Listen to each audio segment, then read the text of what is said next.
वो नदी पार करा रही थी, पर खुद समय के पार चली गई। एक मछुआरे की बेटी जो इतिहास की माँ बन गई। बहुत समय पहले की बात है, जब भारतवर्ष हरियाली में सांस लेता था और यमुना की लहरें स्वर्ण धूप में चमकती थी। वहीं एक नाव में बैठी एक कन्या, जिसका नाम था सत्यवती। उसकी आवाज में कोयल की मिठास थी और आंखों में गहराई, जैसे वो किसी साधारण जीवन के लिए नहीं बनी थी। वो एक मछुआरे की बेटी थी, पर उसका हृदय किसी भविष्य की गूंज से भरा था। एक दिन जब वह नदी पार करा रही थी, उस नाव में चढ़े एक ऋषि, महान पराशर ऋषि। उनकी दृष्टि सत्यवती पर पड़ी। वो रूप पर नहीं, उसकी आभा पर ठहर गई। उस स्त्री में कुछ था जो शब्दों से परे था। ऋषि ने कहा, तुम्हारे जीवन में कोई और गंध होगी। अब मैं तुम्हें वरदान देता हूं, तुम सबसे मोहक स्त्री बनोगी। तुम्हारे शरीर से एक ऐसी गंध आएगी जिससे लोग तुम पे आकर्षित होंगे। पर एक शर्त है, हमारा ये मिलन कोई नहीं जानेगा। सत्यवती ने मौन में स्वीकृति दी। उसी क्षण से वो नाव समय की धारा बन गई। उस मिलन से जन्मा एक पुत्र, कृष्णद्वैपायन, जिसे हम वेदव्यास के नाम से जानते हैं। महाभारत का रचयिता, एक योगी और एक पुत्र। पर सत्यवती की यात्रा यही नहीं थमी। समय बीता। राजा शांतनु ने सत्यवती को देखा और उसके सौंदर्य में वो खो गए। उन्होंने विवाह का प्रस्ताव, लेकिन सत्यवती ने सीधे जवाब नहीं दिया, बल्कि कहा, मेरे पिता चाहते हैं कि मेरा पुत्र ही सिंहासन पर बैठे।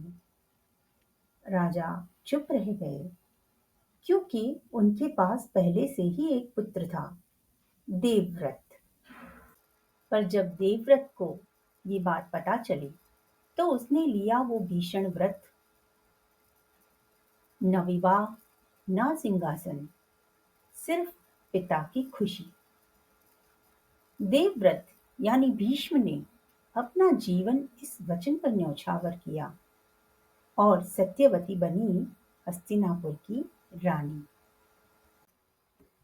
उसके दो पुत्र हुए, चित्रांगद और विचित्र। लेकिन दोनों की असमय मृत्यु ने कुरु वंश की लौ धीमी कर दी। अब सत्यवती के सामने था एक मां का सबसे कठिन प्रश्न, वंश कैसे बचेगा। देवव्रत ने ब्रह्मचर्य का वचन दिया था और दो पुत्र की मृत्यु हो गई थी। तो तब उसने फिर अपने पहले पुत्र को पुकारा, जो था वेदव्यास। उसने अपने ही पहले पुत्र से अपने मृत पुत्रों की पत्नियों के लिए संतान मांगी। न शर्म, न झिझक, केवल कर्तव्य और वंश। वेदव्यास के जन्मे धृतराष्ट्र, पांडु और विदुर, जिनसे आगे चलकर महाभारत की पूरी गाथा निकली। पर सत्यवती अब रानी नहीं रही थी, वो इतिहास की मां बन चुकी थी। राजनीति, प्रेम, त्याग, पीड़ा, हर एक धागा उसकी आत्मा से होकर गुजरा था। एक स्त्री थी जो कभी नाव में बैठी थी, अब इतिहास के तट पर वो खड़ी अपनी सांसें गिन रही थी। क्या उसका त्याग वास्तव में सब कुछ बचा गया, या कुछ और भी पीछे छूट गया? अगले एपिसोड में हम मिलेंगे वेद व्यास से, उस पुत्र से जिसका जन्म माँ के मौन से हुआ और जो खुद महाभारत की आवाज बना। अगर सत्यवती की कहानी ने आपको सोच में डाल दिया, तो विस्पर बाय मीना को हर रोज थोड़ा थोड़ा सुनिए। जहाँ हर स्त्री की चुप्पी एक नई धारा बन जाती है। फॉलो और सब्सक्राइब करें। जुड़े रहिए एक किरदार, एक कहानी के साथ।